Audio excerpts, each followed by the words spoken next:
روز 30 اردیبهشت 1404 و یه گوسفند داره علف میخوره توی چراگاه اطراف خانه، زمین های خالی.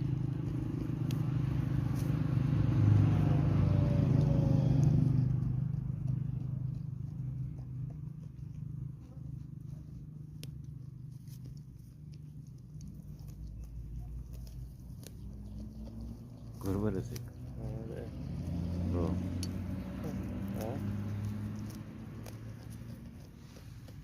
شیر نگاه کن، کمین کرده، اصلا استتار کرده، به زور دیدنش. نگاه کن داخل گوشی. اوه دنبالی چی هستی تو؟ بهره رو میخوای شکار کنی ها؟ گوسفند رو میخوای شکار کنی؟ عجب. بیا ولش کن، نترس، بیا به خدا تو. فرار کرد.